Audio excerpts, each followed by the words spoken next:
I first made this documentary about Mike Perry back in 2021. Originally, it was uploaded in 2 parts, but for a variety of reasons, I have grown increasingly unhappy with the situation involving those videos.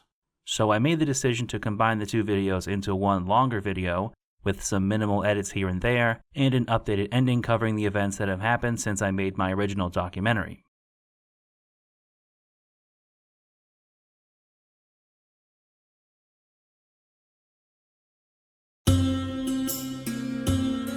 Trainwreck. It's a term often used to describe a person or event that is so bad that one simply cannot look away. The trainwreck is a staple of modern pop culture that is nearly inescapable. An entire genre of television has been built off of this idea, whether it be hoarding, obesity, or just being such a bad cook that a British man has to yell at you. We love watching these calamities play out. Internet culture may be even worse than reality TV. It's a non-stop 24/7 window into the lives of other people and their every fault and failure. If you're watching my videos, I probably don't have to tell you what a lol cow is, but the fact that hundreds or thousands of people gather together to witness, document, and laugh at these trash fires just goes to show you how addicted humans are to a good train wreck. In recent years, Platinum Mike Perry has become MMA's embodiment of this concept. Despite being a .500 fighter in the UFC, he is one of the most well-known fighters in the welterweight division. His brief time in the UFC has produced more than its fair share of memes, controversies, and memorable moments. But when you dig deeper, you find a man whose volatile and unfiltered personality has created both diehard fans and ardent detractors. A man who is his own worst enemy. Over the years, the people who once followed him for his unique personality are now gawking at the disturbing and surreal train wreck that is unfolding in front of our eyes. For those of you not familiar with Mike Perry, the easiest way to put everything you're about to witness into perspective is to say that Mike Perry was born in Flint, Michigan, and currently lives in Florida. Mike didn't have an especially easy childhood. Of his youth, Perry has recounted memories of eating bologna and salsa in a mobile home with 3 feet of snow on the ground outside, or his father desperately bringing him to a gas station to escape the bitter cold of a Michigan winter when his truck ran out of gas. His family moved around frequently, living in 20 to 30 different homes when he was growing up. Mike was often one of the only white kids in his entire school, and was a regular target of bullying. As a result, Mike learned to fight from an early age. Eventually, Mike's parents split up and his mother moved to Central Florida. At 15, Perry decided to stop splitting time between his parents in Michigan and Florida and moved in with his mom full-time. However, when Mike was 17, he moved out of his mother's home to live with some friends, and this is where his legal troubles began. He slipped into a life of drugs and petty crimes to provide for himself, and when Mike was 19, he was arrested for burglary. He was sentenced to 2 years of community control, but failed a drug test and ended up spending almost 6 months in jail as a result. During his UFC debut in 2016, Perry was still on probation for the crime, as he revealed on the MMA Hour with Ariel Helwani. I was out on bond for a year. I did violate the community control. Okay. With a failed drug screen, and I did almost 6 months in jail. Got out, they reinstated my probation, and I've been working on that ever since. I got less than a year. I should get out in May or July, in between there, of next year. Even before his arrest, Perry had an interest in MMA, eventually having an amateur fight and training out of an American Top Team facility in Longwood, Florida for a while. After his incarceration, Mike pursued his dream in earnest, competing in 6 amateur fights in less than 2 years, 5 of which he won. From here, Mike would make the transition to competing professionally. In the span of 20 months, he would rack up an impressive 7 straight wins by knockout or TKO. This would earn Mike the call-up to the big leagues, where he was booked against Hyun-Gyu Lim at UFC 202 in August of 2016. Before the fight could take place, though, Perry's antics at the pre-fight weigh-ins would leave a lasting impression on MMA fans.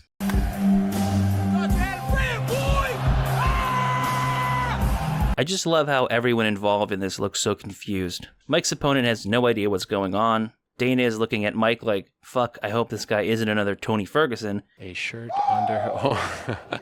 The ring girls just stare at Mike until they realize he's being serious, and then they start laughing. Even Mike seems a little confused by his own actions, like when a dog farts and then looks around to see who made the noise. My favorite part is right after the scream, Dana turns to Lim and gives him this look that says, I don't know what is wrong with him either. There is nothing the MMA community loves more than weird shit, though, and you could make the case that Perry's bizarre stunt at the weigh-ins was as impactful to his career as the fight with Lim, which itself was an impressive victory. Perry knocked Lim down 3 times and battered him on the ground before ultimately getting the TKO. As exciting as Perry's UFC debut was, it was also the first of many controversies that would follow Mike throughout his career. During the fight with Lim, one of Perry's cornermen could be heard saying, "He can't even open his motherfucking eyes," in reference to Lim, who is Korean. He's got nothing for you, Mike. He can't even open his motherfucking eyes, boy. The cornerman was later identified as Alexander Nicholson. His comments obviously caused a bit of backlash, and following the fight, Nicholson sort of apologized, saying, quote, "I respect every man who steps in the cage, and my comments were insensitive towards Lim. I was hyped for my brother. It's all love, no hate." After the fight, Perry appeared on the MMA Hour, where host Ariel Helwani asked Mike for his opinion on the controversy. Understandably, Perry said that he couldn't speak for another man, and that people should take the issue up with Nicholson, adding that he didn't believe Nicholson intended any harm with his remarks. In response to the repeated probing by Ariel, Mike did give an interesting opinion on his visibility to opponents. I don't think any of my competition can see me. And when I hit Lim, I opened a lot of people's eyes. Okay, but this was before you hit him. Well, we can see the future. Following the controversy, the UFC released a statement saying they had spoken to Nicholson and informed him that any future instances of this nature could result in a suspension from competition or termination of his contract. But that wasn't quite enough for some people, who began combing through the social media history of Nicholson and Perry. What they uncovered were a few, let's call them epic gamer moments that included homophobic remarks, possible blackface, and copious use of the N-word. Over the years, Mike has been involved in many controversies surrounding racially insensitive remarks. By far, though, the issue that has drawn the most criticism has been Perry's extensive use of the N-word. Mike has given several defenses for his use of the word, most notably the time he took a DNA test that showed that he was 2% African. Okay, I want to explain that I took a DNA test and the results came back French and German, British and Irish, and I was 2% African. So I am legally allowed to say the word n***. Mike would go on to find an unlikely ally in Tyron Woodley, who brought Perry onto an Instagram livestream to discuss his use of the word. What's good, my n***? How you doing, brother? What's good, man? Hey, and now explain to the people, because some people might not understand why you get the green light to drop the M-bomb. Let's enlighten the people right quick. You know what I'm saying? I think, first of all, it just comes with, you ain't gonna do shit to me when I say it, because I'm speaking from the heart. And it is out anyway? I never had no question. It didn't surprise me. Growing up in the streets of Flint, you know what I'm saying? And Apopka, Florida, all my homies said it. I say it. It's just, it's a word that's in my vocabulary. Now, the UFC's approach to policing the speech of their fighters is, at best, inconsistent, and largely depends on who said what, when, what news outlet reported on it, and which version of the fighter code of conduct they were using at the time. For Mike Perry, his comments were not a roadblock to his UFC career, a theme that will be repeated many times throughout his tenure in the promotion. After his impressive debut against Lim, Perry had a quick turnaround and was booked against Danny Hot Chocolate Roberts at UFC 204 in October. In another instance of weigh-in shenanigans, Mike brought a chocolate bar to the weigh-ins. When he faced off against Roberts, he aggressively took a bite out of the chocolate bar and then told Roberts that he would eat him alive. This may have been another attempt to draw attention to himself before a fight, but it has mostly been forgotten by the MMA community. Mike may have failed to capture viral memehood with this stunt, but the fight was nevertheless entertaining. It wasn't a technical masterclass, but it was a back-and-forth battle where both fighters had their moments over the better part of 3 rounds. Late in the third, Perry was able to land a trademarked counter right hand that put Roberts out cold. With only 2 fights under his belt in the UFC, Mike's fan-friendly style and uniquely memeable personality were already starting to attract an audience. However, those 2 wins had still exposed holes in Mike's skill set, and it was only a matter of time before a fighter would really put Mike to the test. That fighter turned out to be Alan Jouban. Perhaps trying to further his growing reputation or just to hype the upcoming fight, Perry started a social media feud with Jouban. Some of these banger tweets include saying that he was going to fuck up Jouban's pretty little face and that his hands were going to make sweet love to Jouban's face. Generally, he just seemed kind of obsessed with Jouban's face. And there's nothing wrong with that. Who among us hasn't found themselves idly daydreaming about Alan Jouban's chiseled cheekbones and smoldering eyes? You're not alone, Mike. For whatever reason, Jouban took Perry's taunts personally, and the bad blood boiled over at the weigh-ins when Jouban threw a vicious kick at Mike. Ironically, this kick would be a bit of a preview of the fight to come. It wasn't a complete blowout, but Jouban was able to stick and move effectively and outstruck Perry nearly 2-1. He even scored a knockdown in round 2. With the loss to Jouban, Perry had suffered his first defeat as an MMA fighter, and his hype train had been significantly slowed. In 2017, Mike would get back in the win column with 2 vicious knockout victories. The first came against Jake Ellenberger, who was himself coming off a KO loss to Jorge Masvidal. After a competitive first round, Perry landed an elbow that violently knocked the Juggernaut out. Then he proceeded to breakdance in front of Ellenberger's corpse. I want to ask y'all whose life y'all want me to ruin next. Mike was then scheduled to fight Thiago Alves, but that fight fell through, and the unheralded Alex Reyes stepped in on just 3 days' notice. Perry knocked him out in a little over a minute. With 2 more spectacular KOs under his belt, it seemed Perry was back on track. Accordingly, he was matched up against surging welterweight prospect Santiago Ponzinibbio in December of 2017. The fight did not go Perry's way. A common theme when Perry loses is that he rarely gets completely dominated, and he usually has a few momentum swings when he's able to land his power shots. But his chin-first style of brawling allows opponents to build up large striking differentials and do significant damage to him. Even when Ponzinibbio played into Perry's game and brawled, he still frequently got the better of the exchanges. More importantly, this fight was the beginning of an unfortunate trend for Perry. Since the Ponzinibbio fight, he has not been able to put together 2 consecutive wins.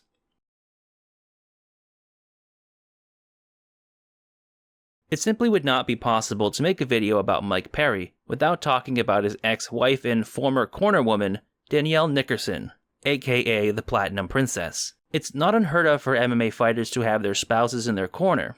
In women's MMA, it's actually a fairly common occurrence. Still, it's rare for the spouse of a fighter to be as prominent in their fighting career as the Platinum Princess was with Mike Perry. She was a constant presence on his social media. She was one of his main corner members, and she was willing to do interviews to help promote Mike's career. During such an interview with MMA Fighting, she shared some insight into their relationship. What is your relationship with Mike? I'm the girlfriend and the trainer. I'm the corner woman, which is cool. You don't see too many of those. But yeah. The pair met when Danielle was looking to join an MMA gym. After making several calls, she came across the gym Perry was working at, and he just happened to answer the phone. Danielle scheduled a private lesson that day, and they hit it off. From the way Danielle talks about Mike during this interview, you get a sense that they had a pretty strong bond. Being that Nickerson had a background as a tennis player, they were able to share ideas revolving around athletics, and she became a part of his training camp. You know, it's kind of good to be able to talk to somebody, and once he says things out loud and talks about them, then it kind of gets his mind rolling, and he's like, okay, well now if we do that, then this will happen, and it kind of just being able to talk about it and, think of new things and ideas and bounce something off somebody else and have them give you ideas to spark interest in your mind and stuff and give him a broader horizon in fighting. Yeah. They were a fixture of each other's social media posts, and you could argue that Nickerson was a significant factor in the growth of Perry's popularity. Videos of the pair training and goofing around as a couple were frequently picked up by MMA websites. Her presence in Mike's corner was a different story, though. In particular, her advice during Mike's fight with Max Griffin drew criticism from MMA fans and fighters alike. Knee kick! Kick that knee! Break that leg! At the time, Mike was a year and a half into his UFC career and was attempting to recover from his loss to Santiago Ponzinibbio. Mike was matched up against Max Payne Griffin at UFC on Fox 28 in January of 2018. However, the fight did not go his way. As in previous defeats, Mike had a lot of difficulty getting around the length and jab of Griffin. As he was struggling, Nickerson offered the nonsensical advice that Mike should break his leg. Admittedly, this was no crack the coconut or I need that Tyson, but this was years before the MMA world had been exposed to Josh Fabia. The worst coaching advice we had heard up to this point was probably Edmund Taverdian's infamous shouts of head movement as Ronda Rousey was punched into the WWE by Amanda Nunes. After the fight, Nickerson's advice to break Max Griffin's leg was ridiculed on social media. In particular, she was targeted by rising welterweight star Colby "We Have Chael Sonnen at Home" Covington, who had this to say, quote, "Hey, at Platinum Perry, maybe having your ratchet horse-faced girlfriend as your head trainer isn't the smartest idea on planet Earth. But hey, when you're the product of cousins fucking in Ocala, Florida, how strong can your decision-making skills be? Hashtag UFC Orlando." End quote. Like much of Colby's behavior, his comments about Nickerson were largely condemned by the MMA community, with fighters like Cub Swanson, Anthony Smith, Kevin Lee, and Kamaru Usman publicly calling him out. Surprisingly for the typically hot-headed Perry, he handled the situation well and dismissed Colby's insults by noting that he still had more followers. His opinion changed quickly though, and within a few days Mike was angling for a fight with Colby, but nothing ever came of his attempts. Nonetheless, it would seem that Colby's comments about Nickerson may have triggered a divide between her and Mike, or at the least brought some issues to the surface. Less than a week after the fight with Max Griffin, Danielle publicly broke up with Mike. In a since-deleted Instagram post, Nickerson placed the blame for their breakup on Mike's wondering eye that wandered too far. The breakup wasn't very long-lived though, and the pair would be back together by November of that year, at least in part due to Mike's fight with Cowboy Cerrone. The Cowboy fight is itself an interesting piece of history for both men. It came at a time when Cerrone was in the midst of a falling out with coaches at Jackson Wink MMA, specifically Mike Winkeljohn. As Cerrone would explain on the Joe Rogan Experience, the atmosphere at the gym had changed dramatically when legendary head coach Greg Jackson took a back seat in the day-to-day operations of the gym. With Mike Winkeljohn in charge, the gym became what Cerrone described as a puppy mill, where random people could walk in off the street and train with elite fighters for a relatively small fee. Meanwhile, veterans like Donald were not receiving proper training or attention, and the gym's win rate was suffering. During this tumultuous time, Mike Perry began training at Jackson Wink. At first, Perry and Cerrone had an amicable relationship. Cerrone would even take Mike to shoot guns or hang out in his boat and fish. As time went by, the friendship became more strained. The first indicator of friction between them came when Donald offered to step in on short notice against Perry at UFC 226 when Yancy Medeiros dropped out of the fight. This didn't come to pass because Cerrone was under medical suspension at the time, so the role was filled by Paul Felder. This fight was a rather impressive performance for Perry, who showed a greater degree of patience and precision after making the move to Jackson Wink. Although Cerrone's offer to step in against Mike was ultimately an empty gesture, the UFC decided to go ahead and book the two for a fight on November 10th at UFC Fight Night 139 in Denver. This fight would end up being the catalyst that finally caused Donald Cerrone to leave Jackson Wink and air their dirty laundry. According to Cowboy, he approached Jackson and Winkeljohn and asked them to pull Mike out of the camp for this one fight. Some people might question Donald's motives, but I think his reasoning was fair. He had been training at that gym for over a decade, and everyone was extremely familiar with his habits. They knew his strengths and weaknesses to the point that it would give Mike a huge advantage. Eventually, Winkeljohn sided with Perry because Cerrone only paid Greg Jackson, while Perry would pay Winkeljohn. This decision led Cerrone to leave the gym and train full-time at his home gym called the BMF Ranch. Despite Cowboy's acrimonious departure from Jackson Wink, there didn't appear to be much bad blood between him and Perry, which made it all the more weird when Mike released a bizarre promo of himself wearing face paint and a war bonnet and promising to hunt down Cowboy in honor of Native Americans.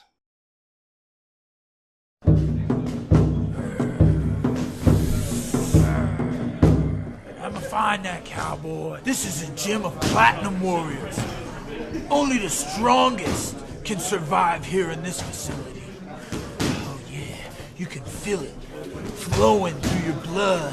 I feel it in my bones. Excuse me, gentlemen. Have you seen this cowboy? Have any of you seen this cowboy? How long has it been? Been too long. Oh, I will find him. I'm gonna get that reward.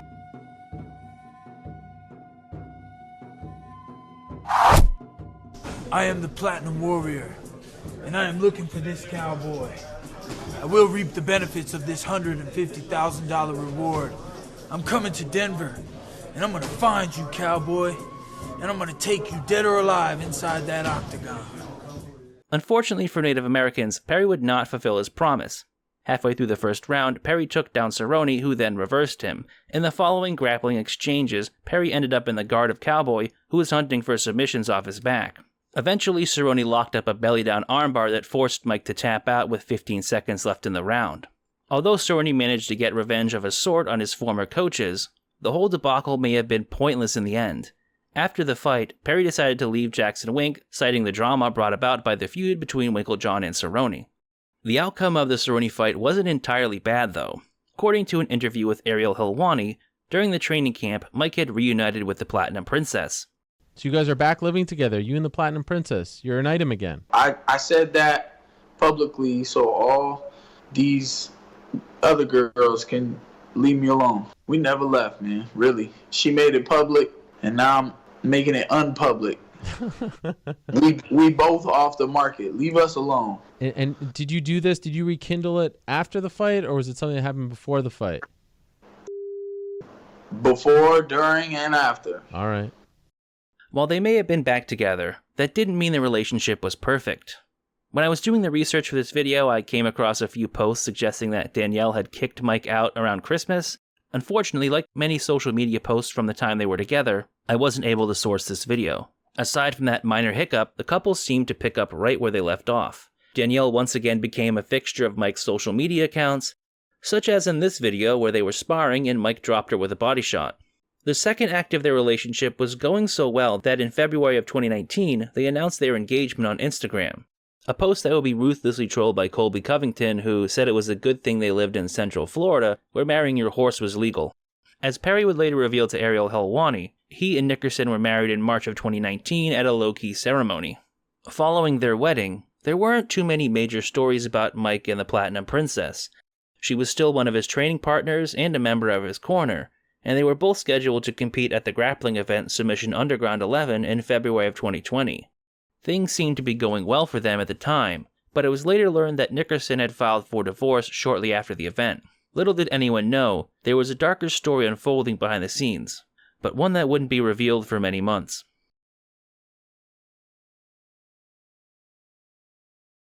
Before we move on to the next major chapter of this story, I want to take a moment to talk about the time Mike Perry got into a Twitter feud with actor Michael Jai White of Spawn and Blood and Bone fame. Mostly because I don't know where else to put this segment in the video, but I still think it was bizarre enough to warrant mentioning. It started with an interview Michael Jai White did for YouTuber DJ Vlad, during which White discussed his experience with Kimbo Slice while filming Blood and Bone. White noticed that Kimbo had a habit of badly telegraphing his attack, and he was trying to teach him some more subtle ways of throwing a punch that an opponent wouldn't notice.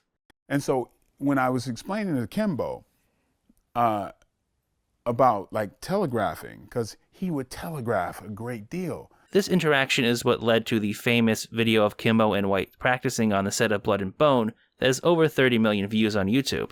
Now you got to ask yourself, okay, the first two I threw faster. Those I'm throwing half, not even half as fast. It's just the way I'm throwing it. Right. You see, and so it's because I'm not throwing from the shoulder like that. Right. Now if I use... Mike Perry watched this interview and took umbrage with White's comments about Kimbo. Quote, "I just feel like hashtag Kimbo Slice would beat the fuck out of @Michael Jai White, and his tone in the video really bothered me. He should fight me backyard bare knuckle because I would like to learn his prison movie technique he was talking about. Hashtag pay-per-view, hashtag or, hashtag for, hashtag free." End quote. 2 days later, Michael Jai White responded to Perry by saying, "Maybe if MP learned my prison movie technique, he wouldn't be ranked number 20. I got no time for playground callouts, brother, but holla when you come through and maybe I'll have time to give you a personal demo. Just DM me, bro. It ain't really that hard." To which Perry replied, "Blood and Bone, more like bitch-ass @Michael Jai White." Perry then doubled down by saying, "You have to make a big deal out of this. A white man said that to you because you straight up being one. Y'all can't act like you don't hear me. It was bullshit he was trying to slander a real gangsta, so people would think he was more than an actor. For hashtag Florida, we say hashtag FOH. The tweets predictably drew criticism from the MMA media, but few people within the MMA community seemed willing to call Mike out on his behavior. Personally, I don't give a shit about anyone saying the N-word, but I think you could make the case that Mike did cross a certain line here. He used to just say it when he was quoting rap lyrics or as a term of endearment. In this instance, he was using it as a slur in a derogatory way, directed at a specific individual, and explicitly clarifying that he meant it in a racial context. Ultimately, nothing really came of this debacle, and it quickly faded into the background of the ever-churning sewage treatment plant that is the MMA social media news cycle. It does go to show two things, though. 1. Mike Perry will start shit with absolutely anyone, and 2.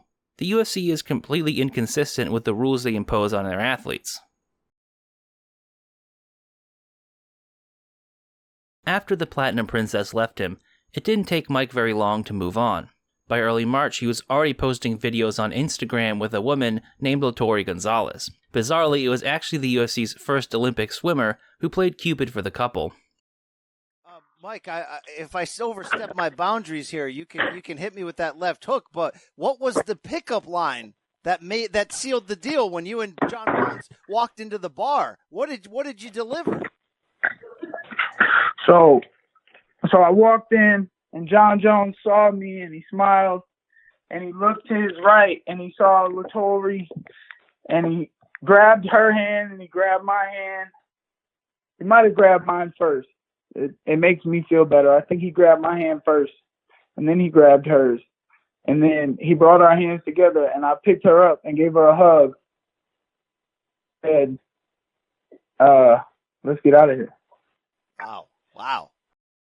Adding to the strange circumstances of Mike's relationship drama were the comments of his former striking coach, Frank Lester, who weighed in with an Instagram post that seemed to celebrate Mike breaking up with dumbass Danielle. Further down in the replies, Lester added that she, Danielle, is no good and fucks with his head, and years him down just because she wants to control him, going on to say that Mike's new shorty is way cooler and fun, which is good for Mike because he's a dangerous man when he's having fun in life. In another curious twist, Diego Sanchez popped into the replies to say that he tried to warn Mike in a kind and loving way when he announced the engagement. By the way, this was mere weeks after Diego and the captain of the first Christchurch kindergarten rugby team were lit up like a Polish Christmas tree by the MMA community. So it's kind of amusing to see Diego offering somebody else relationship advice. As Perry would later reveal, he didn't appreciate people like Lester and Sanchez gossiping about his personal life. However, due to the involvement of former welterweight contender and certified troll Darren Till, the situation would only get worse from here. Now, to tell the Till story properly, we have to go back a few years to October of 2017. At the time, both Till and Perry were rising welterweights. Perry had atoned for his loss against Alan Jouban with back-to-back knockouts over Ellenberger and Reyes, while Till was in the middle of his run to the welterweight title and had just finished Donald Cerrone. During the post-fight speech for his win over Cowboy, Till called out Mike Perry, who was in attendance at the event. But is there a person that you're looking at? I had my eye on Mike Perry. Me and you were meant to fight. I'm a real welterweight. I'm a real welterweight. The two fighters briefly jawed at each other from opposite sides of the cage, and Mike defiantly punched himself in his own face. After the minor altercation, Perry was interviewed by the UFC broadcast team. Of the potential fight with Till, Mike said that Darren went fishing for a bass and caught a shark, and after beating Santiago Ponzinibbio, Perry would like to beat Till in his hometown of Manchester. As we know, Perry would go on to lose his fight with Ponzinibbio, as well as the fight with Max Griffin. Till went on to beat Steven, he's getting a little too old to be called Wonderboy Thompson, before losing his title shot against Tyron Woodley. This was followed by a brutal knockout loss at the hands of Street Jesus, which sent Till up to middleweight where his weight cut was less illegal. With their trajectories being so vastly different, the two never crossed paths in the octagon. Even so, they did have one sparring session in 2018 that has since passed into legend. It started with a chance meeting outside of a hotel. After an initial bit of confusion when Till thought Mike was asking if he wanted to go to the spa. All I got is little MMA gloves. Yeah? That's all I got. I don't have bigger gloves. What, you want to I got the padded training gloves. But I know you spar different. I know how you are. Oh, I thought you meant to spar hard. Like a steam in there. Oh, fucking hell, mate. Fucking hell. I meant fucking. The two fighters agreed to have a private sparring match, possibly verging on a smoker fight depending on which version of the story you believe. And about that, Till has remained fairly consistent in his belief that the result of the sparring session was irrelevant, as what happened years ago behind closed doors has no bearing on how a real fight in the cage would play out. He's actually said loads of times, I beat Dad in that spy, I busted his face up. If that makes him feel good and sleeps at night, and that's great for him. But this is the thing. I could go to Tyson Fury's gym now and beat him up in a spar. He's actually come to my gym, we sparred, and I took him down. I'm a MMA fighter. Imagine me going around saying, beat Tyson in a boxing spar today. That sparring means absolutely nothing. Fuck all, jack shit. You didn't get paid for it, no one's seen it. Sparring's different, you don't have the nerves, the crowd, everything involved. Perry, on the other hand, has changed his opinion considerably over time, but he initially had high praise for Till's abilities as a fighter and showed appreciation for the opportunity to spar with the #1 contender. You know what I mean? I have this opportunity right now to spar the #1 contender, and I'm a good look when it comes to T. Woodley's power punching. I'm the same height pretty much, stocky build, short and thick. So it was good for him, and I mean, it was good for me. It was great to see. It was a pleasure to get to work with the young man. What can I say, man? We like to fight, and I had the opportunity to spar the #1 contender, and I knew he wasn't gonna fucking say no, so we just rolled out. The mutual respect and rivalry between Till and Perry continued for 2 years, even carrying over to the COVID-19 pandemic in 2020, when both men exchanged banter on social media during lockdowns. Their back and forth was probably doomed from the start, though. Till is one of the most notorious trolls in MMA, and it was only a matter of time before he took things a little too far. Eventually, he crossed that line in May when he posted an Instagram call-out that put Perry's new girlfriend in the crosshairs. Quote, "Why don't me and this fat cunt just fight on Fight Island to settle our differences? He's only a fat mess, and when I smash his jaw clean off, I'm gonna raw dog his bird. Fucking Muppet." End quote. Till's post would get deleted, but not before word got around to Perry. Mike then lobbied for a fight against Till in a tweet that disparaged Scousers and Europeans in general. In an interview with MMA Junkie only 4 days after the incident, Perry went on an expletive-filled rant where, among other things, he said he wanted to fuck Darren Till's mom before jump-kicking her in the face. Quote, "I want to fuck Darren Till's mom, too. Fuck Darren Till. I want to fight Darren Till. I want to fight him, and then I want to jump out of the cage like Khabib did and jump-kick his mom in the face. Fuck Darren Till. He's a fucking piece of shit. He's an expletive. There's nothing wrong with being an expletive unless you just like sucking dick. That's cool. He likes to suck dick. That's why he wanted to go to the spa. Fuck him. Excuse my language, that's terrible, but I hate that motherfucker's guts. I don't like when people say certain things." End quote. Based on how irate Perry was in this interview, it was clear that Till's taunts had genuinely angered Mike, and he was trying anything he could think of to bait Till into a fight. This included changing his position on their 2018 sparring match, and implying that he got the better of the exchange. Darren Till simply laughed off Mike's threats and insults, and decided to troll him even harder. It got bad enough that Mike blocked Darren on social media, only for Till to make fake Instagram accounts for the sole purpose of trolling him.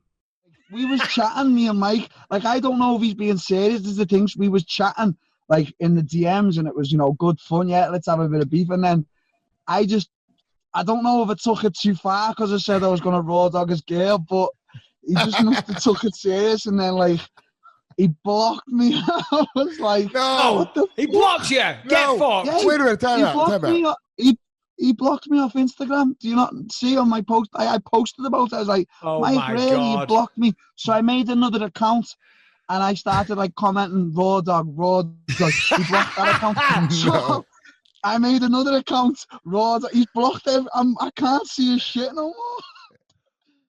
The increase in trolling was due at least in part to Perry's revelation during the MMA Junkie interview that his girlfriend Latori would be the only person in his corner for an upcoming fight with Mickey Gall, an assertion that only became more credible when footage emerged of Perry doing pad work with Latori. Even worse for Mike was the fact that fans started to get in on the trolling too, with people making memes, photoshops, and even an entire website dedicated just to calling Mike a bum, aptly named MikePerryIsABum.com. But eventually things were getting out of hand, and Mike was becoming increasingly angry with Till. During the Real Quick with Mike Swick podcast, Perry exploded on Till, threatening to find him in the streets and go to jail for attacking him. Bro, I don't even want to give that dude the time of day until we can make it happen. Because everybody's like, oh, why you block him? Or, oh, I'm scared of him. I'm like, no, see, the thing is, I'm scared of myself. And you want to play with me over the internet, Because you would never say these things to me to my face. Nobody would. Nobody could. Because I would fucking do something about it. I don't care who you are. I don't give a fuck, bro. Nobody's going to play with me in my life like that in my life. Social media is not real time. So you want to fucking play, and I'm not going to forget about it. If I can see this motherfucker in the street, I will do it for free. If we are ever in the same place at the same time, I will go to fucking jail for beating the brakes off of him if he want to be a little pussy boy and press charges on me. On June 24th, Darren officially called for detente so that Perry could focus on his fight with Mickey Gall. However, this did not seem to ease Perry's mind. When he was interviewed by Brian Campbell the following day, Mike appeared even more aggravated than he did on Mike Spick's podcast. At one point, he threatened to attack journalists if he saw them in person. Why is Mike Perry different? Why is Mike Perry what? Different. Why are you just cut from a different cloth compared to guys like me? Because I'll beat your ass. That's why.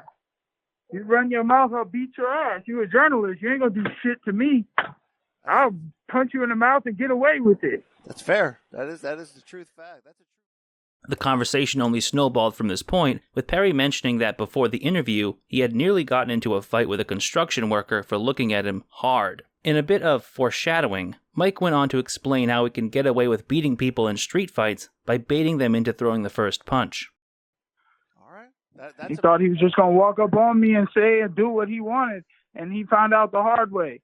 Please believe, if you think that talking shit is safe, please believe that I will say something back that will make you overstep your boundaries. I can make you touch me. And if you touch me, I'm going to fucking end your life. Where the interview completely went off the rails was when Campbell decided to question Perry about the previously mentioned comments about his ex-wife made by Frank Lester and Diego Sanchez, which resulted in a predictably explosive response from Mike. Mike, I saw quotes from Frank Lester and Diego Sanchez saying, you parting ways with the Platinum Princess could be the best thing to ever happen to your career. Do you agree with that? Who? Frank Lester and Who Diego said what Sanchez. about my life? Who said what about my life is the best thing for what? You parting ways with the Platinum Princess. It sounds like you agree with that, bro. I don't know your life. I'm the guy that asked you the questions about Well, then why are you asking questions about my life? Talking about this person said this person said that. I don't fucking know nobody. Nobody knows me. That's for damn sure. I don't know why people talking to me about other people saying things about my life. What kind of question is that? Get your own life. You don't want to fucking talk to me about mine. Why do you give a fuck? Because you're a journalist? You don't get paid for this shit. What are you doing with your life? Fuck you, bro. Goodbye, CBS. At this point, it was obvious to anyone who was paying attention that Mike Perry was a ticking time bomb. As is often the case in these situations, people ignore the warning signs until it's too late. This is a theme that will repeat itself time and time again throughout the story of Mike Perry, with predictably disastrous results. In part 1 of this documentary, we've discussed Mike Perry as a fighter, and we've peered into his life outside the cage. But that was just the foundation. In part 2, we will explore the surreal and disturbing events that led me to make this video in the first place. And we will ask ourselves, are we witnessing a man who is spiraling out of control?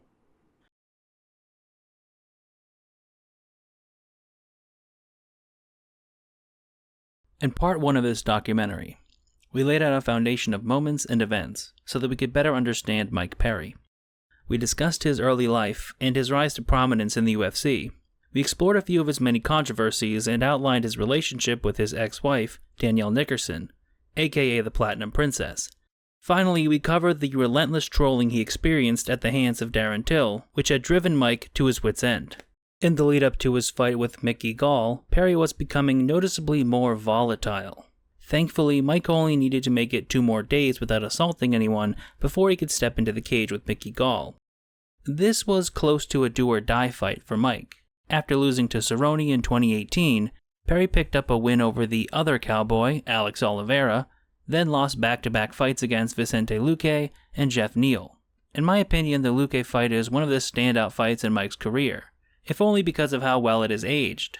Luque is undoubtedly a top 10 welterweight, and it would not be outlandish to say that Mike beat him in this fight. Technically, he outstruck Luque in both significant and total strikes. Luque is an aggressive, hard-nosed brawler, and Mike Perry met him in the middle of the cage and went toe-to-toe. Unlike the slow, plodding slugger with non-existent head movement who has shown up in recent fights, this version of Perry had decent head movement and was throwing a variety of different strikes. But if you told someone now that you thought Perry arguably beat Luque, they would probably laugh at you, because of one specific moment. Late in the third round, Luque landed a massive knee that broke Perry's nose. Actually, broke doesn't even begin to do justice to that injury. When a plastic surgeon sees a picture of Mike's nose after the Luque fight, their jaw drops to the ground and their tongue rolls out of their mouth like a carpet. I'm not even going to risk showing you the uncensored image, but trust me when I say it's one of the worst broken noses in MMA history. Personally, I think this moment has colored the perception of the fight in the minds of the MMA community. It's the most memorable moment of the fight by far, and unless you go back and watch the fight, it's easy to let the image of Mike's obliterated nose retroactively change the way you view the outcome of the fight, from a competitive back-and-forth brawl to a one-sided beating. Perry's fight with Jeff Neal was a totally different story. It was a clear-cut and an arguable outcome. Early in round 1, Neal badly hurt Perry with a head kick, and then swarmed on him with a barrage of kicks and punches that dropped Perry and forced the referee to stop the fight, making this the first time Perry had been finished with strikes in his MMA career. Looking at the bigger picture leading up to the Mickey Gall fight, Perry had lost 5 of his last 7 fights, and it had been 33 months since his last finish, which was a TKO of Alex Reyes in September of 2017. Beating Gall was Mike's chance to get back on track, and he was taking the fight very seriously. I watched a lot of episodes of Naruto. I watched the whole 3 seasons of the Avatar, the Airbender, and that was good for like mental training. And then I walked around Universal Studios and Islands of Adventure, and we went swimming at Volcano Bay. Unfortunately, this didn't result in Perry Naruto running across the cage at Gall and knocking him out with some kind of crazy anime move. Had Perry been fighting a higher caliber of opponent, I think this would have been his 3rd straight loss. However, without coaches, Mike's striking had regressed even from the reckless brawling he sometimes displayed in his previous fights. But even though Gall had some success with straight punches early, Mike landed the hardest shots of the night, dropping Gall late in round 2, and then landing hard elbows from top position. It was during the grappling exchanges that Mike really won the fight, whether through intentionally taking Gall down or capitalizing on Mickey's own failed attempts at grappling. Perry was able to dominate Gall on the ground. Over the course of 3 rounds, he repeatedly put Gall in dangerous positions en route to a unanimous decision victory. With all that said, the fight has been overshadowed by other shenanigans, such as Mike's post-fight complaints about having to pay taxes, and of course, there was the fact that Mike really did only bring his girlfriend to corner him for the fight. Lattori offered Mike some really insightful advice like, "You're looking great, Mike. You're doing great. And you're doing good, you're doing great." Understandably, the presence of Lattori as the sole person in Mike's corner drew a wider range of reactions, including the obvious question of how somebody with seemingly no martial arts experience became a licensed cornerwoman. Several fighters joked about ditching their coaches in favor of their significant others, and there were many people simply marveling at the absurd nature of the whole spectacle. But this was just the beginning.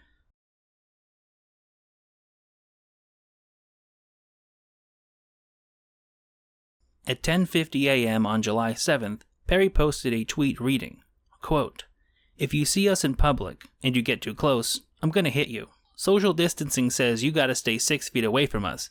You come in my bubble, you're getting Sparta kicked in the nuts and fucking stone cold stunnered, bitch. Hashtag Din Mock." End quote. Perry reiterated his point 7 minutes later with another tweet reading, "Please try me. I promise I will baptize you in the name of Street Jesus." Random tweets threatening people with violence were nothing out of the ordinary for Mike Perry, so nobody really gave it much thought. Until the next day, when a video surfaced of a drunk and belligerent Perry getting into a bar fight and knocking out a man while dropping N-bombs left and right. Now, it's hard to make out exactly what happened prior to the start of this video, and the police report regarding the incident didn't provide much context beyond alleging that Perry struck 3 people. That being said, it's clear that an altercation was already in progress before the video began. As they're exiting the bar, Mike stops and begins arguing with several people, including this woman in an orange top, who seems to be part of Perry's party. Y'all want to call? Y'all calling the cops? I'll stay because if I leave and y'all come, no. I have a side. I don't have to go anywhere. At which point, the guy in the striped shirt, who I'll be calling Big Hoss from now on, goads Mike to touch her again, motherfucker. Touch her again, motherfucker. Orange Top then accuses Perry of hitting her cousin. Oh, you didn't touch me? He touched me. So he touched me. Though whether that refers to Lattori or another individual is unclear to me. As Mike becomes increasingly irate, Hoss gets more involved in the argument and starts to make fun of the way Perry speaks. But y'all gonna tell the police that I fucking police. Remember during the interview with Brian Campbell, when Perry said that he can get away with attacking people in street fights because he can get them to make the first move? Please believe that I will say something back that will make you overstep your boundaries. I can make you touch me. And if you touch me, I'm gonna fucking end your life. I'm not. Knock your old ass out too. You do it, motherfucker, you fat piece of shit. Well, Hoss took the bait and charged at Perry with the precision of Brendan Schaub's tongue. I can't show you what happened next because YouTube seems to have a real problem with street fight footage, and every single video I make, including street fights, gets age restricted, but the result was predictable. After sleeping Hoss, a now bloodlusted Perry started arguing with multiple people while screaming the N-word hard enough to make a Klan member feel uncomfortable. Hey, you want to touch him too? Back up! Back the fuck up! Call the police! Please stop! Call the police! I ain't do shit! No, you! Y'all back up! Y'all back up! Please back up! I know. He shouldn't touch me! He ain't do shit! What you want? You ain't on my side, bitch! You ain't on my side, bitch! Tell y'all don't see shit how it is! After this video was posted to Twitter by MMA Egypt, there was a mixed reaction to the altercation. Some people drew comparisons to Conor McGregor punching an older man in a pub. Others sided with Perry as Hoss made the first move. Obviously, it's questionable for a high-level mixed martial artist to get into street fights with random people. But on the other hand, when you choose to throw a punch at 200 pounds of face tattoos and emotional instability, you kinda get what you deserve. I thought Luke Thomas had one of the better takes on the issue when he said that some men labor under the delusion that if push comes to shove, they can handle themselves in a fight, until reality comes knocking. For much of the MMA community, this event was the last straw that made them turn on Mike Perry. Up until this point, Mike had mostly been a source of comedy, not unlike Tony Ferguson or Diego Sanchez. His offbeat personality produced a lot of funny moments in the cage and on social media. Earlier, I was singing some Jingle Bell shit. Jingle Bell, Jingle Bell, Jingle Bell Rock. Your mom sucked my cock. Oh my god. And she liked it a lot. His interviews were also guaranteed to produce memorable quotes. Why you gotta be gay with it? We best friends. Are these people your best friends? You're standing pretty close to them. Sure. Your hair's pretty fucking friendly. Well, Mazel Tov. Oh, assalamu alaikum, bro. This incident was different, though. Whether you think Perry's actions were justified or not, this was the moment where people realized it wasn't a bit. Perry wasn't acting. He was genuinely unhinged, and that is when the collective joke that everyone had been laughing at stopped being quite so funny. Now, the UFC rarely takes action against fighters for this kind of behavior. Shit, they used every available angle of Conor McGregor's trolley attack in the promotion of his fight with Khabib. Eventually, there does come a time when enough shit starts piling up that they have to hand down some kind of slap on the wrist to make it seem like they at least sort of give a shit. Following the incident, the UFC issued a statement saying that they would not offer Perry another fight until he sought professional help, including substance and behavioral counseling. While this was probably enough motivation for Mike, there was another, more serious reason for him to clean up his act. In late July, Lattori officially announced that she and Mike were expecting their first child. Perhaps the gravity of the situation had finally dawned on Mike, because shortly afterward, he publicly apologized to the UFC and his sponsors, and promised to be a better role model for his unborn son. After offering his apology, there was a brief period of relative quiet where all Mike did was mock Russia, while also calling out Khamzat Chimaev and the Diaz brothers. Apparently he also completed whatever requirements the UFC had set out for him, because he was booked for a fight against Robbie Lawler at UFC 255. This is where the period of tranquility came to an end. On October 4th, Perry tweeted an intriguing offer. Quote, "Whoever gives me the most money can be in my corner with Lattori G." End quote. For a number of reasons, this was an incredibly interesting proposal. Mainly because over the years, the UFC has been crippling the ability of fighters to earn money from sponsorships. It's an issue I discussed in my video about the Reebok era, but the long story short is that in recent years, the UFC has largely prevented fighters from having any sponsorships inside the octagon. Now, Perry had found a potential loophole. Perhaps unsurprisingly, one of the first people that bid on the corner spot was Darren Till, who, per Ariel Helwani, offered $5,000 and even started a GoFundMe to pay for his expenses. According to Perry's manager, it was almost a done deal, so long as Till paid for his own travel.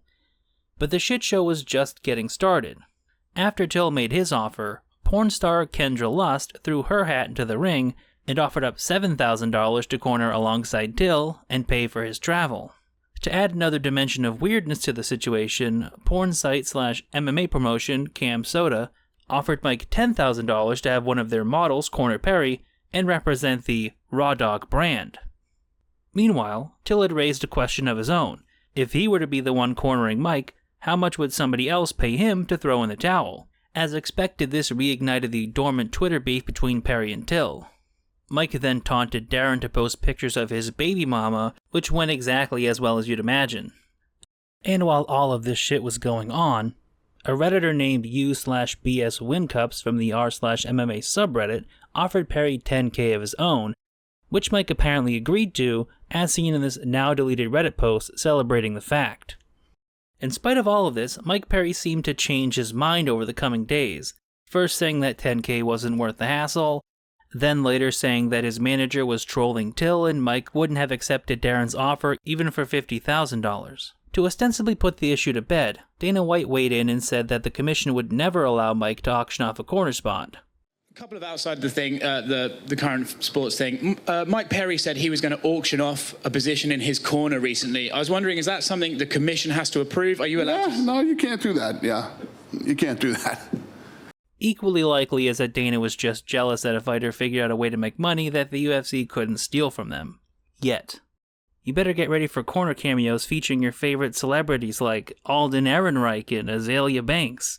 Brought to you by Utz Pork Rinds, the official jug-based deep-fried pork snack of the UFC. As the final nail in the coffin of Perry's idea to auction off a corner spot, Ariel Helwani got confirmation from his manager that, going into the Lawler fight, Mike would only be cornered by his girlfriend and a longtime friend. And can you tell us about this other corner that you have besides Lattori? Yeah, my boy Matthew. He's a good guy. He kind of just fell into the situation. You know, he's helped out with me and Lattori and helped us out. So, is he from the fighting world or is he just a friend? I mean, he knows some things about fighting, but he's not really. I mean, he's in the world now, ain't he? Even though the idea to sell a corner spot had evidently withered on the vine, the complications and controversy surrounding the fight were far from over. In late October, Robbie Lawler was forced to pull out of the fight with an injury and was replaced by Tim the Dirty Bird Means. In a strange development, although Means was the short-notice replacement, Perry was the one who appeared to be struggling with his weight cut. 10 days out from the fight, Mike was saying that he needed to cut 25 pounds. While not impossible, this is an unusual amount of weight to lose in such a short period of time. Very few fighters attempt such weight cuts because they require discipline as well as careful observation of an athlete's diet and water intake, which made it all the more concerning when Mike posted videos of himself eating pizza and cheeseburgers in the lead up to the fight. I was talking that but I might struggle on my weight cut this time.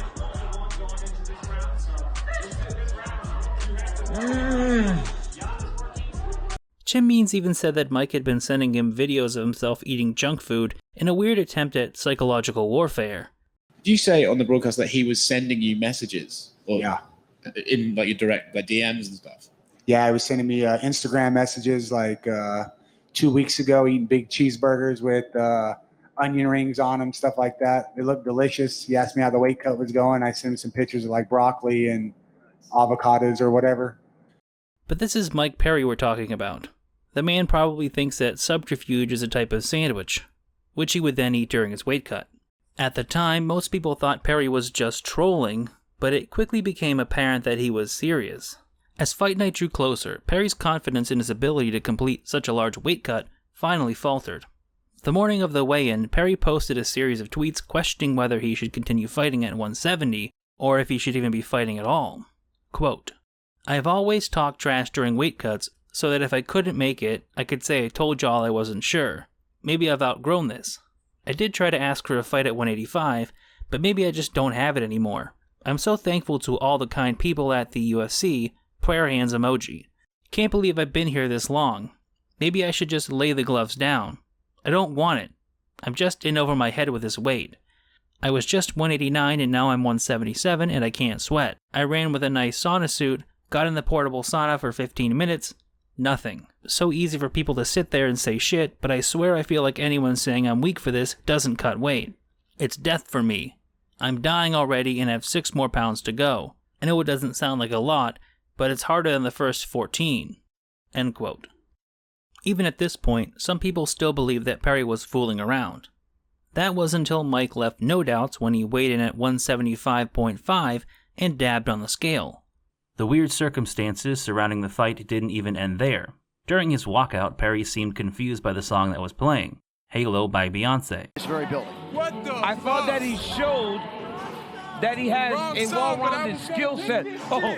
According to comments I've seen online, this was because Mike had requested the Halo theme song. Either way, he didn't miss a beat and began singing along to Beyonce, at one point getting in Tim's face and aggressively serenading him.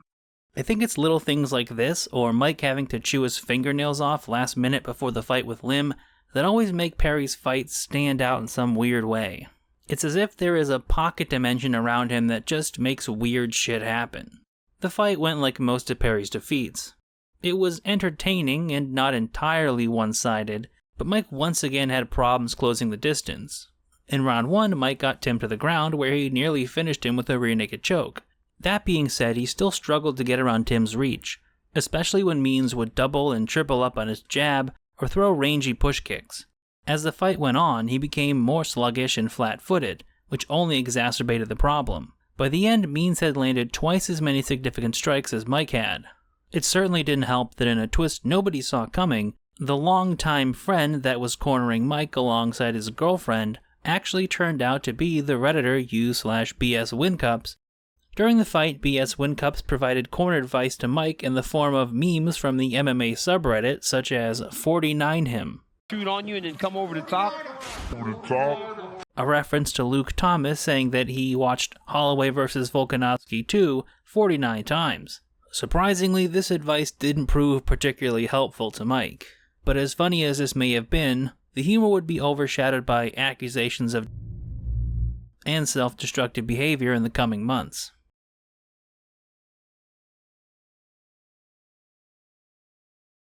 To fully discuss the recent downward spiral of Mike Perry, we once again have to go back in time a bit.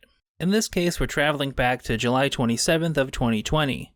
On this day, Mike's ex-wife, Danielle Nickerson, posted a cryptic message to Instagram. The picture was of Mike covering her mouth with his hand, and the post read, quote, "I'm done being silent. What happened is not okay. It's never acceptable. It's still happening every day to others. It's time for someone to speak up, to be brave and tell the truth. I'm ready to talk. Who's ready to listen? At Joe Rogan, at Ariel Helwani." End quote. Nickerson didn't go into greater detail about what she meant, but the implications were clear. The fact that she tagged Joe Rogan and Ariel Helwani in what appeared to be a sensational post where she didn't actually reveal anything caused many people to be skeptical of her motivations. However, there did appear to be fire behind the smoke. The following day, MMA Junkie published an article detailing an unsuccessful attempt by Nickerson to get a restraining order against Perry prior to her filing for divorce in early 2020. According to MMA Junkie, when Nickerson tried to obtain the order of protection, she cited threats made against her by Mike Perry on the night of February 8th, 2020. Allegedly, Mike verbally threatened to beat her ass if she stayed at the house. Then she claimed Perry followed her to his mom's house, highly intoxicated, while screaming at his mother to have her come outside. When they both refused, he threatened to go home and burn the house down with the dogs in it. Additionally, she mentioned an event that took place on March 3rd, where she caught Perry drunk and cheating on her at a strip club. When she confronted him about it, Mike said he paid to have Brooke suck his dick in the private room, then told her to file for divorce. Ultimately, Nickerson was denied the order of protection because she failed to allege facts sufficient. According to the judge, under Florida law, general relationship problems and uncivil behavior are not verbal threats without more are not. Despite the implications of Nickerson's Instagram post and the evidence discovered by MMA Junkie, this was the last time we would hear of the accusations for several months. On October 19th of 2020, Mike Perry posted a statement on Twitter saying that a media outlet would be running a story about past issues with his ex-wife, and he wanted to address the situation beforehand.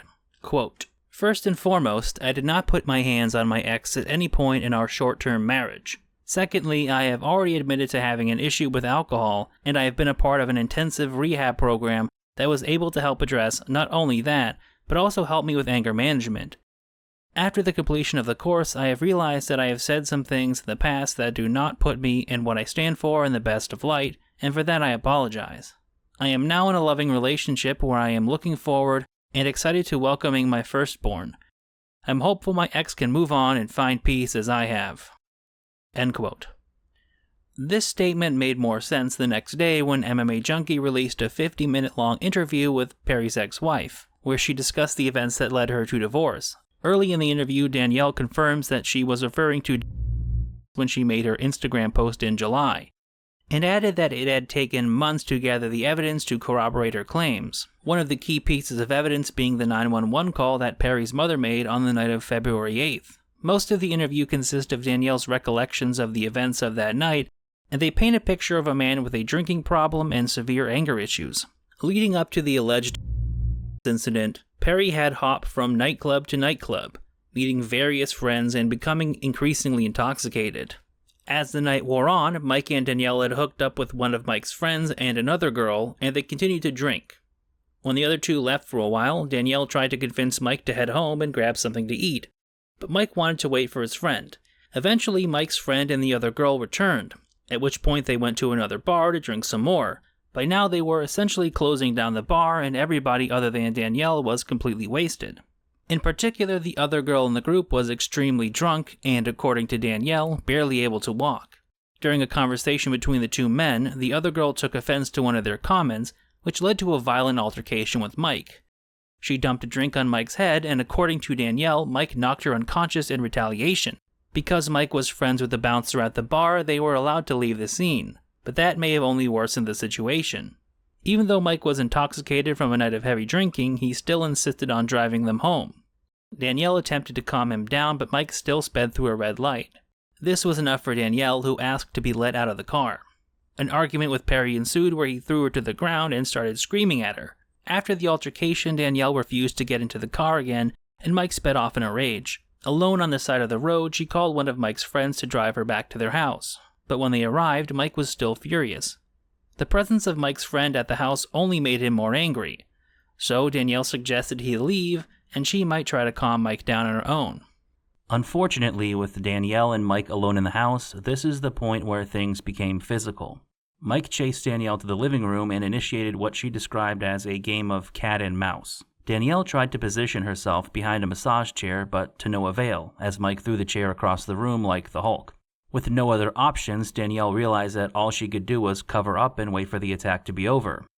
I'm not going to get into the details, but according to Danielle, Mike eventually punched himself out. At which point, Danielle immediately fled to their neighbor's house, where she borrowed his phone to log into Facebook and sent a message to Mike's mom asking her to come pick Danielle up. Mike's mom agreed, but when Mike saw her rescuing Danielle, he got into his car and followed them back to his sister's house where Mike's mom was staying. Okay, and what are you needing an officer for? I'm out in the driveway, and he's violent right now, and I'm scared for my life, and I don't know what he's going to do. He's revving his engine right now. His life is inside my house, and I'm afraid he's going to hurt her.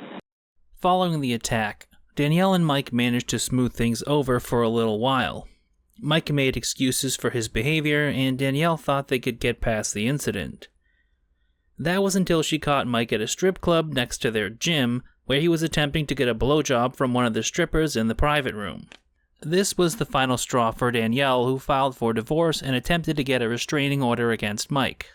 Ultimately, we know she failed because there wasn't enough evidence to make a case for. According to Nickerson, she tried to include enough information to get a restraining order without pressing charges against Perry, because she was afraid of the consequences it could have for his life as somebody with prior convictions. Additionally, she said that Mike had been expressing suicidal thoughts in the wake of the violent knockout he suffered against Jeff Neal. Apparently, the knockout was worse than it looked on TV, and Mike was suffering from memory loss in the immediate aftermath. While Nickerson was quick to say that she didn't think the knockout was an excuse for Mike's behavior, she cited the knockout as the point where Mike's behavior became dramatically worse. Prior to the knockout, there had never been any behavior like that of the night of February 8th. But after being knocked out, she claims that Mike's behavior spiraled until he was uncontrollable. Naturally, there are many ways you could interpret this interview, and they will all be subjective. I'm no exception. Personally, I'm a bit skeptical of some of her claims. In particular, I find the idea that Mike ground and pounded Danielle until he got tired to be a little dubious. Say what you want about Mike Perry's fight career, but he's a 200-pound UFC fighter. The amount of damage he could inflict on a much smaller, largely defenseless woman would be devastating. So the idea that he physically tired himself out punching Danielle is hard for me to believe. Of course, this could just be a matter of imprecise language, and she meant that Mike had lost interest or got bored, rather than literally exhausting himself. It should also be noted that Nickerson provided MMA Junkie with images of injuries that they confirmed to be consistent with the injuries she claims to have suffered at the hands of Perry. For the most part, I found Nickerson's story to be sincere and believable, and many details like Mike allegedly knocking a woman out in a bar are perfectly in line with his pattern of behavior we've seen multiple times so far. As with any case of, there will be people who outright doubt Danielle's story or question her motives for making the accusations in the way she did. Just look at the like to dislike ratio on the video. Moreover, the MMA community in general is pretty horrible when it comes to the issue of. I remember watching the War Machine story unfold in real time, and there were people who were actually defending him, nearly beating Christy Mack to death because they thought she cheated on him. Never mind the cases of serial abusers like Anthony Rumble Johnson, who repeatedly avoid any major criticism from the MMA community.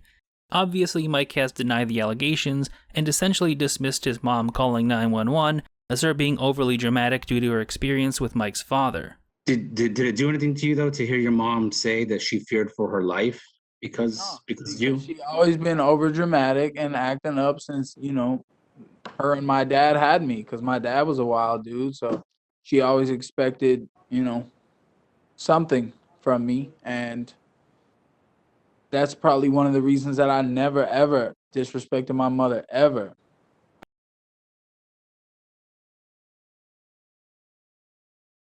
We finally come to the main reason I decided to make this video, and what I believe to be the most disturbing chapter of Mike's story so far. Following the brief media fervor surrounding the MMA Junkie interview with Danielle Nickerson, the next 2 months were relatively uneventful for Mike. There was a strange moment in early November when Lattori posted a tweet claiming that Mike's ex wasn't a genuine person. This led to a call-out from a moderately well-known MMA Twitter account called UFC Shayna, who implied that Mike had known Lattori since she was a minor, and that he cheated on Danielle with her. Lattori replied to this tweet, which spurred a back and forth between her and Shayna.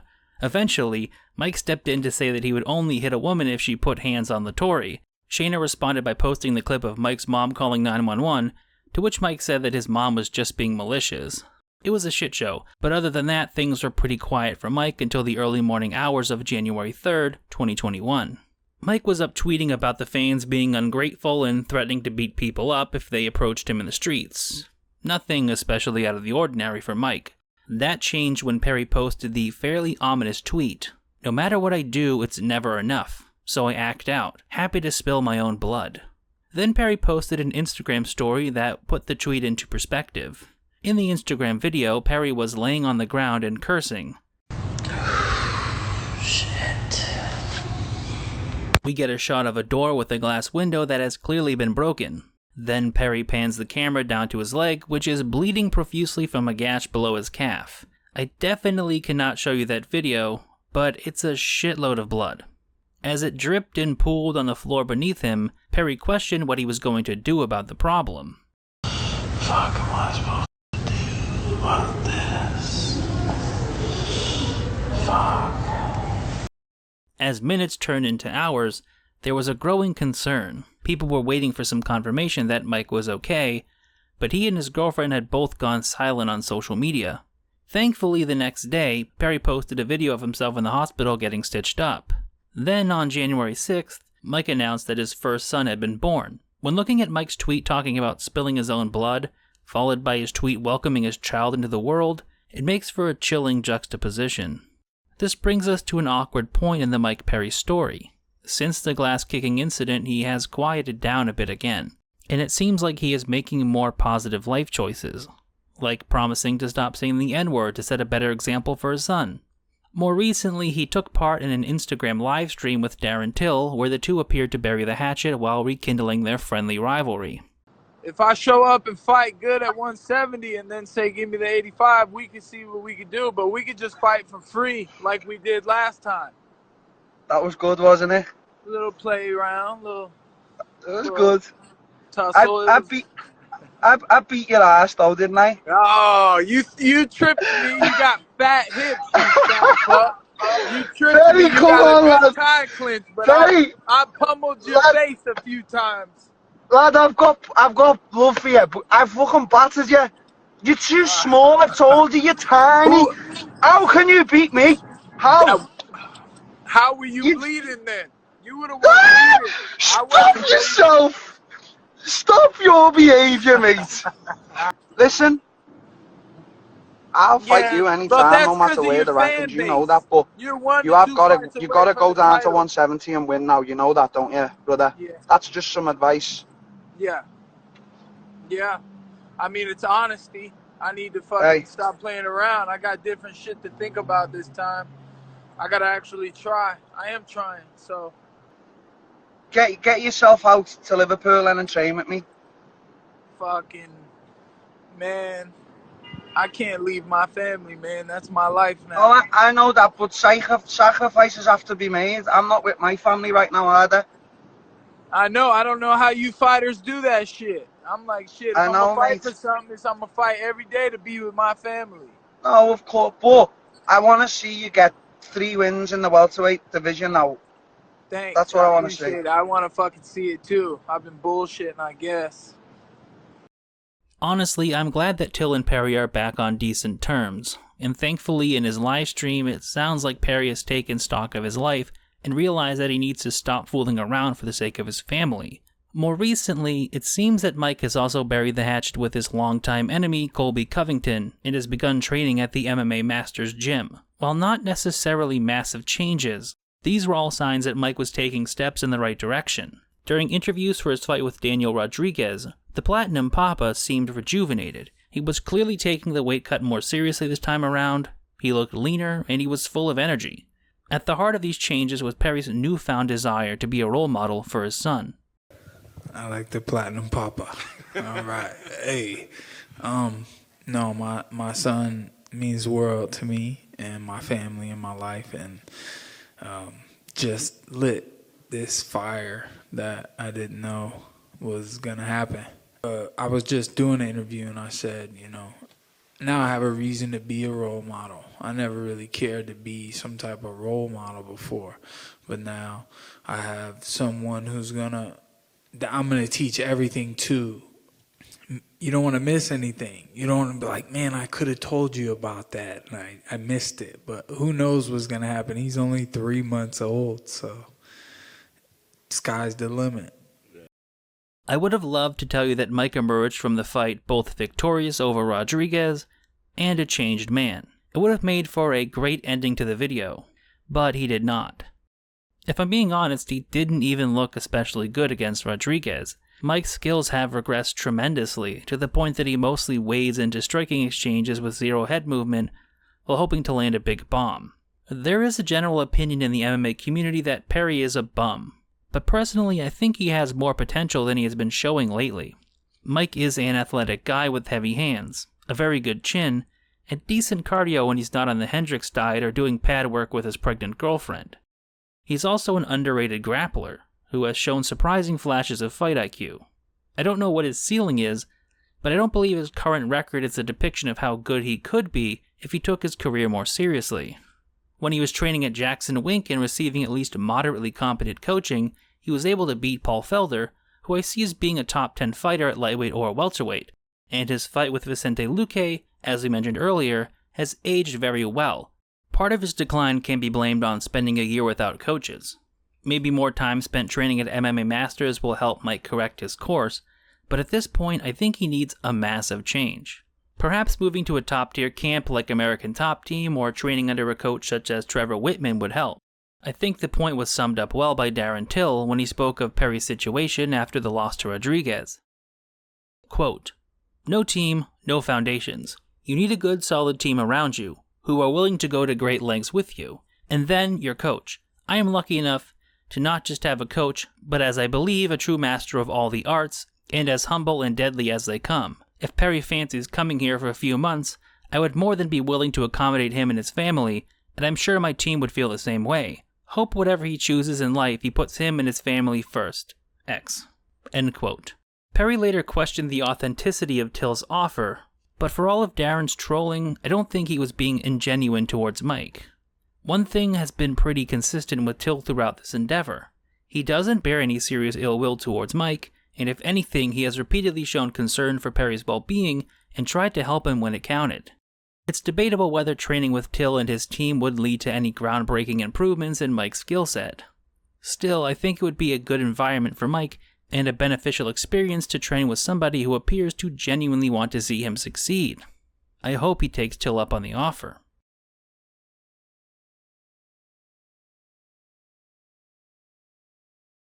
When Mike Perry posted the Instagram story of his bleeding leg, there was no comment from the UFC, because of course there wasn't. And that was just one in a long list of incidents that, were the unthinkable to happen, we'd all look back on and ask, why didn't anyone step in? We always do that, and then use the excuse that hindsight is 20/20, but here we have a man who is obviously going through some kind of turmoil, and nothing is being done to help him unless he poses a risk to the UFC's bottom line. The thing is, he's not alone in this. UFC fighters in general have no support network. They have no safety net to fall back on when things go wrong, when their bodies and brains start failing them. Perry's ex-wife pinpointed the Jeff Neal knockout as the moment where his behavior started to spiral out of control. At this point, Mike has had more fights in the UFC than out of it, and he's absorbed significantly more damage during his UFC career than he did in the 9 fights before. Yet time and time again, we see the UFC accept no responsibility for the damage fighters sustain in the octagon. Dana White says that brain damage is just part of the job. And this isn't just a problem with the UFC either, it's a problem across the board in MMA. The UFC should be held to a higher standard though. If they want to be a sport on par with the NFL or soccer, there shouldn't be UFC legends like Spencer Fisher having to choose between paying his bills and buying his brain medicine. You know, I got a supportive family that understands my conditions and tries to help me out the best they can. I don't want to die alone and not know anybody when I see them. I don't want to go out of this world not knowing people that I love, you know, or not knowing new people. You know, I have daughters that are going to be married one day and have a family of their own, and I want to be mentally around that I can talk to them. And the UFC should be proactive about this while they still have the time. I believe that the next 5 to 10 years are going to be a PR nightmare for the UFC if they don't start rapidly instituting policies to take care of the fighters. This will be the period when fighters from the MMA boom era of the mid-2000s start entering their 40s and 50s, the age when the symptoms of CTE start to manifest. Many of the fighters from that era of the sport are still among the most well-known by the public, and it will be terrible press for the UFC when they're punch-drunk and talking about how they can't pay their bills because they were only getting paid $25,000 to fight on a pay-per-view. And that is the best-case scenario. At this point, I'm worried that it will take a Chris Benoit-level tragedy for the UFC to act in any way that takes the long-term health and safety of their athletes into account. I acknowledge that this was a pretty extreme tangent, but as I put this video together, the issue of fighter safety and mental health was constantly in the back of my mind. The story of Mike Perry is in many ways emblematic of the life cycle of the MMA fighter, or the combat sports athlete in general. When you look at the more positive attitude Mike has displayed in recent weeks, it's easy to want to believe he has finally turned over a new leaf. Though as we've seen repeatedly in this documentary, another outburst or downward spiral can always be right around the corner for Mike. I can't say exactly what the future holds for Mike, but if he doesn't make a drastic change right now, I think it can only keep going downhill. He has one fight left on his contract, and knowing the UFC, they'll probably feed him to an up-and-comer in the hopes that some of his notoriety will rub off on them. If he loses, I assume they'll cut him, at which point, who knows where he goes. Bellator? PFL? Bare knuckle maybe? I won't be surprised if Triller Fight Club offers him a boxing match on the next fever dream of an event. Either way, I feel like this is the most likely outcome, bouncing between B and C League promotions, picking up more losses to lower caliber opponents, and fighting to make enough money to get by. It's a tale as old as time in the fight business. At this moment, Mike Perry has a chance to change that story. He's at a crossroads, and the choice he makes next might be the most important decision of his entire career. When it comes to an individual like Mike Perry, it can be tempting to focus on the wacky antics and the viral memes.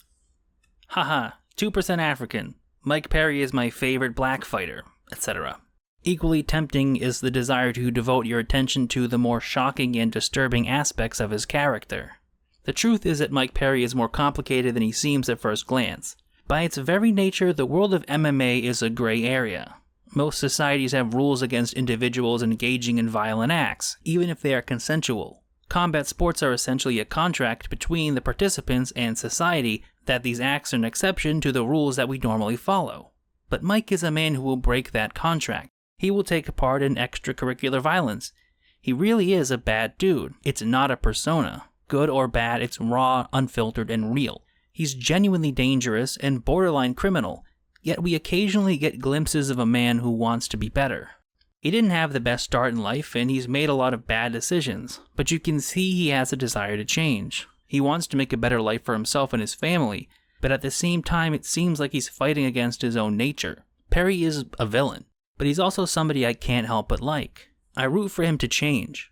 I want to see him overcome the dark side of his personality and become the better man he says he wants to be, even though I fear he will not.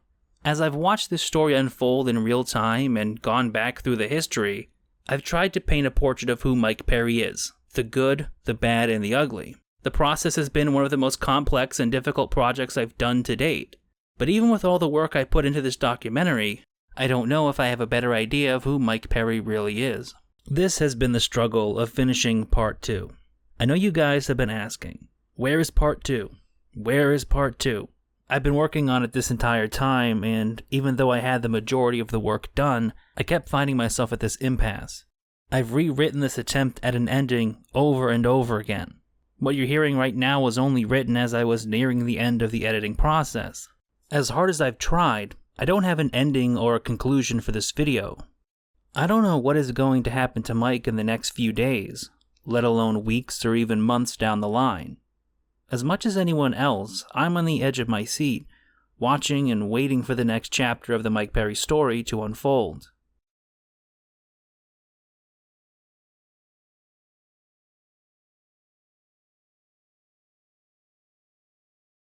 When I initially made this documentary about Mike Perry back in 2021, this was where I left off. However, there have been some developments in Perry's story that I thought warranted making an addendum to my original videos. I wouldn't say that Mike has entirely turned his life around, but he has been taking steps in the right direction. The first big development came in October of 2021, when it was announced that Mike had signed a multi-fight contract with the bare knuckle boxing promotion, Bare Knuckle Fighting Championship, aka BKFC. This was a somewhat unexpected turn of events because Mike had previously mentioned that he still had one more fight on his UFC contract after the fight with Daniel Rodriguez. According to Mike, he had made a mistake and had accidentally fought out his UFC contract. Because I didn't get cut, I fought my contract out. You know what? I dropped the news. Low key, I was dumb. For some reason, I thought after my nose broke, I signed a 5-fight contract I guess it was a 4-fight contract, you know, and I told y'all I had one more fight on my contract. I guess I still had a headache or something. I don't know what I was thinking. It turns out I didn't, so I was a free agent there for a little while. Before Mike could make his BKFC debut, though, he was booked for a fight against Michael Seals in Triller Fight Club's inaugural Triad Combat event. What is Triller Triad Combat, you might ask? Well, it was Triller's attempt to create a hybrid between boxing and MMA that took place in a triangle-shaped ring for some reason. Side note, Triller was actually sued for copyright infringement by Dada 5000 of all people because his bare-knuckle boxing promotion, BYB Extreme Fighting Series, had patented a triangle-shaped cage they dubbed the Trigon back in 2017.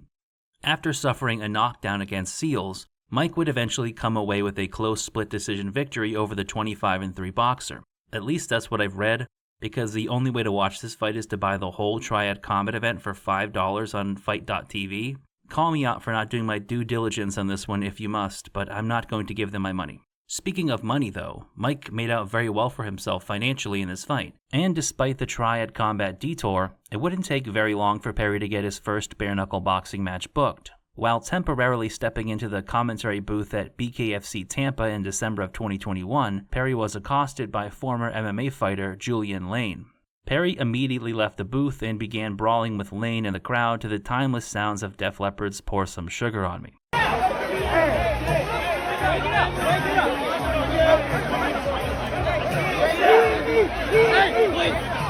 stop. Don't stop. Shortly thereafter, the two were booked to fight on BKFC's Knucklemania 2 in February of 2022. In the lead-up to the fight, Perry showed surprising maturity and restraint when dealing with the antics of Julian Lane. I'm not going to go off on another long tangent, but for those who don't know, Lane is basically the less funny, more histrionic proto-version of Mike Perry, who never managed to crawl out of the primordial ooze of 2000s MMA. He's almost entirely known for an incident in the Tough House, where he got white girl drunk, then attempted to fight another member of the house and was homoerotically restrained while cry-screaming, "Let me bang, bro! Let me bang!" There aren't a lot of fighters more unhinged and volatile than Mike Perry, but Julian Lane is one of them. Aside from threatening Julian with some kind of collapsible wiffle ball bat that he managed to smuggle into the presser, good job security guards, Perry was able to remain calm during Lane's attempts at trash talk. He even got in some funny lines. And Mike Perry's got some karma coming his way, and that's going to sleep Saturday night. After I knock you out in the ring, I'm going to sleep. When the fuck did you ever think that was going to happen? You're dumb. That's why your hair receding. Yeah, okay. Because your brain is toxic. What is that talk? What the fuck? Your brain is toxic. Your hair is receding. Now, when you've got a fight between a couple of literal and figurative knuckleheads like Mike Perry and Julian Lane, things can go in a lot of different directions, most of them catastrophic and frequently ending in arrests. In this particular instance, their bare-knuckle fight went about as well as you could hope for. It was an entertaining and close brawl. Now, BKFC and Triller are pretty aggressive about taking down videos that use their content and suing people, even when it's fair use. So, unfortunately, I'm not going to show you anything from the fights. It sucks, but it's really not worth the risk in my opinion. Within the first round, they were both busted open, and then they spent the next 4 rounds trading punches like it was a Rocky movie. Despite coming out of the fight with a swollen face and 2 swollen hands, Mike was in good spirits. Bare-knuckle boxing seemed like a good fit for Mike, and Mike appeared to be a bit revitalized by bare-knuckle. And that was a hell of a way to be introduced. It showed me, it brought me back to my roots, where I'm from, the original Platinum Perry. And we're going to come back better, stronger, faster, and soon. Following his bare-knuckle debut, Perry was booked for a fight in London against Bellator welterweight Michael Venom Page on August the 20th. There was some amusing banter between Perry and MVP, like Mike saying his hands are bisexual and that Page's head looked like a ball sack. Your head looks like a ball sack. You look like testicles and the hair on your chin look like gooch hair. There's nothing I want more than to get in there and put my hands on that scrotum. That being said, there didn't seem to be any deeper animosity between MVP and a now cooler-headed Perry. He did show up to the press conference wearing a ski mask, but we are talking about Mike Perry. There is always going to be some kind of weirdness when he is involved. As far as the fight went, well, that's a bit debatable. Mike technically won a decision after the fight went to a sudden death 6th round, but it's hard for me to say that the fight deserved to go to that sudden death round in the first place. Aside from getting the knockdown in the first round, Mike was struggling with the reach and speed of MVP. By the time the 6th round came, Mike's face was a monument to blunt force trauma, bleeding from multiple cuts with a swollen cheek that would make bee-stung Chubb very proud. To be fair, he did look like the fresher fighter in the sudden death round, and he got his hands raised at the end of the fight, so what can you say? He's now riding a 3-fight win streak post-UFC. In the original version of this documentary, I predicted that Mike would probably end up bouncing around from organization to organization in his post-UFC career. I can't say that is not what has happened, but it isn't exactly the way I saw things playing out. Mike is doing well in BKFC, and he's making a ton of money for a fighter of his general ability and acumen. I think the sport has put him back on the right track, and paused the regression in his abilities that we were seeing towards the end of his tenure with the UFC. It remains to be seen how this will play out in the long term, but Mike is still in his prime. If he can make a few adjustments, like not blocking so many punches with his face, I think he will be a fixture of BKFC for a while. Since his fight with MVP, Mike has managed to stay relatively low-key. There was that incident in Russia, but again, weirdly, Mike seemed to be the cooler head in that whole kerfuffle. In typical Perry fashion, though, he has been calling out virtually everyone, from Nate Diaz to John Jones, KSI, Mike Tyson, and Alexander Usyk. In recent months, he has set his sights on a fight with Jake Paul. He's a nice ripe tomato. You know, he's pretty. There is a bit of a story here too. Mike and Jake have a history going back to Jake's fight with Ben Askren, where they brought Perry in to spar for reasons I can't really begin to fathom. Subsequently, Jake referred to Perry as light work on Twitter, and released a clip of Mike saying that Jake kicked his ass. Good job, dude. Kick my ass. No, it's good, bro. Good work. This caused Mike to release his side of the sparring session and go on an ice cream-fueled rant. Yo, I was just being a respectful fighter, a training partner, and I'm a good training partner. So, like, after we sparred, you know, it was a privilege to get to spar with the famous dude. I was, like, making him feel good. Like, oh, you did a good job, bro. You kicked my ass in the first couple rounds and shit. I mean, look at the video. He's tired and, like, is happy that it's over. And I was just, like, happy to be there. And I'm mad about it because it up my whole day. I'm mad about it. That shit pissed me off. I wish I was pissed off when we were sparring. Whole different game.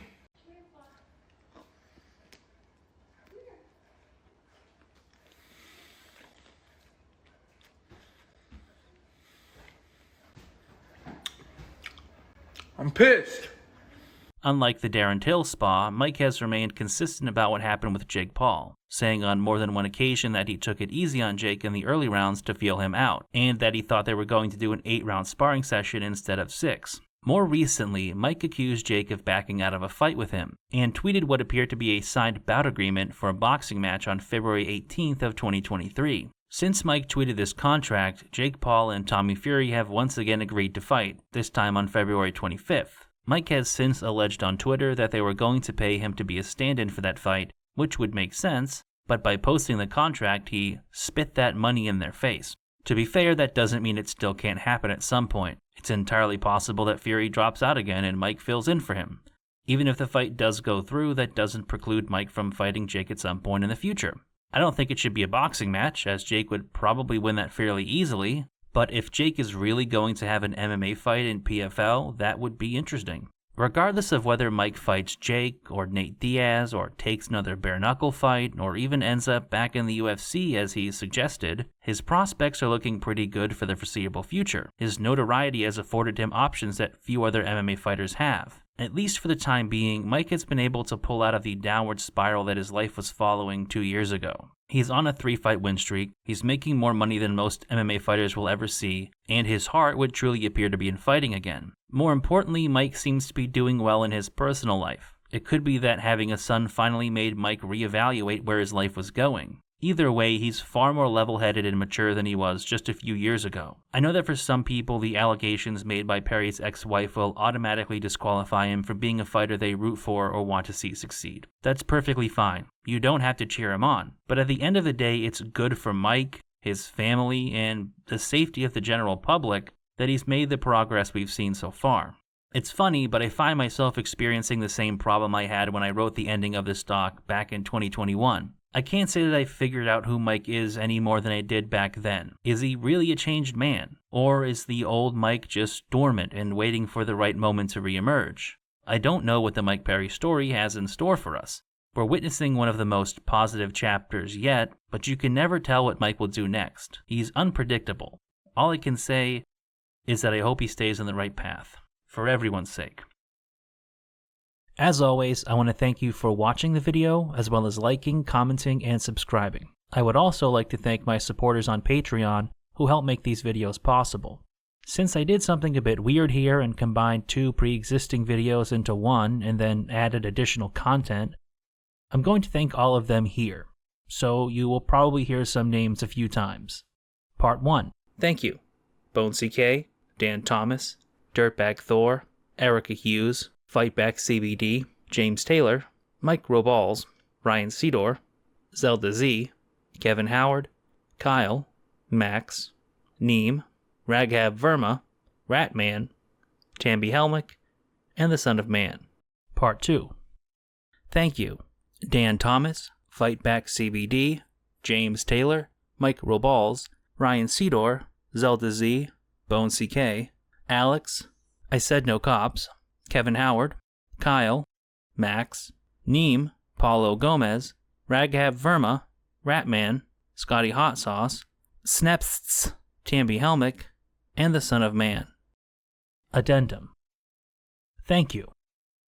Adam Ananiadis, Rusty Shackelford, Iron Shamrock, Jackson, Dalia Killed Epstein, Fightback CBD, Mike Roballs, Meme Jihadist, Random Candor, Fuzi Eunice, Jonas Namenson, Dot Old Neon, Timothy Lee Peterson, Julius Caesar Has Jungle Fever, Zach Taylor, Firebrand, Quasi, Jack Trey Bowles, Sneps, I Said No Cops, Paulo Gomez, Alex, Neem, and Kevin Howard.